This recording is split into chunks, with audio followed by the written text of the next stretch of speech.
हमारा सुकून बेमज़ा तुम्हारा जुनून बेकमाल हमारा सुकून बेमज़ा तुम्हारा जुनून बेकमाल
conocido como Oscar Goldman en la serie de $6 Million Men, y queremos hacer unas preguntas. It's an honor to be here to talk to you, and I'm so happy to see you. And I would like to know, how do you feel with all this public coming up and telling you stories about when they were small or something like that, that they were watching your shows and your movies? You've said it all. People have been coming up to me and they've been hearing about the fact that there's going to be DVDs made of the $6 Million Man that will be out on November 22nd. And you can now get them on email as well. And I'll give you a card later to show you how you can do it. They would come up to me and they said, Mr. Anderson, I remember seeing you and I was 6 years old. That's how old I was when those shows were on. And he'd start talking about the show and how much it meant to him. And you could see his eyes were getting watery about it because it was such an extraordinary example for him to look at as a show that was had a happy ending, okay, that were action. And we're very exciting, as well as you're really rooting for the guys. So that's what I get now all the time, and I've been getting it for a long time. And it's just amazing that now The studio has put a high distinction on the it's all latest stuff. So they spent $1 million doing it, high definition, and we are all here today talking about it on the opening day of the announcement that the DVDs are ready. So I was trying to tell you that this one man, he said, I'm gonna show this, buy them all, and show this to my son, because I've been talking about this show for a long time. So you're talking about 2 generations, and he also has a boy who's 23. So you've got 3 generations that will be watching this show for the first time or the second time and they'll understand it. So we're expecting possibly quite an interesting turnout in that regard. I personally believe that I was waiting that since I came to the States back in the 90s. I always look all over where I can find the movies, like the TV shows, and I could never find it all over. It was a big deception to me. And I know how many fans they will feel. How does it make you feel? Like, how do you feel when you heard that from the fans? Especially like today, like all the fans are coming over. How do you feel when they talk to you about it? Well, I always felt terrible that it was not playing. It was out of print, so to speak. We call it that, but it wasn't being shown since really 1978 when it went off the air. It was a court decision. Legal things happened to it. So I didn't know how to tell them except that we hope someday we'll get it done, and that's why this big hope has come true. That now we can really actually see what what fathers have been telling their sons, what daughters have been learning from their mother. Everybody watched that show. They saw it on Friday night for a while, and then Sunday evenings, went on for 4 years.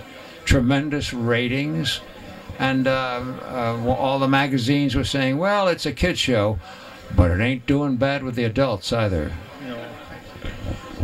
You have a great career, but I would like to speak about one movie in particular. That's The Love of My Life, Scaramouche. How do you feel about Scaramouche? And it's also now Scaramouche is on DVD. How did you feel when the DVD came out? Yeah. Well, I was very glad because it was, in a way, underrated. It just was part of the Metro way of making films. They make them and off they go, and they do well and so forth. And then they put them in vaults and rerun them. It's the technology of film today that has made these films opening up to audiences that weren't even born or were very young kids like yourself. And what you're saying is that you feel the same way about that show as you did about a lot of people feel about what we're doing here today. So it was a splendid movie. I enjoyed being in it. We had a wonderful cast, and there was dear George Sidney, probably one of the really reigning directors of the time. He was actually the chairman of the Directors Guild for 2 or 3 times. Yeah, he could speak different languages, and fun. He was a fun guy, and we really had a wonderful time making it. It went on and on. It's one of those long-running filming things, particularly when they got to the fencing. What was interesting about my part was Mel Ferrer was the heavy in it, and about a fourth of the way through, if you haven't seen the movie, I am stabbed by him in a fencing duel, though I'm pretty good at fencing, but the script said lose.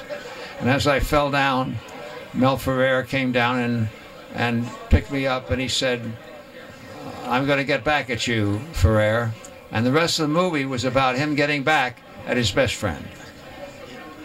Now, how do you feel, in a way, in that movie you saved your family's honor in the movie.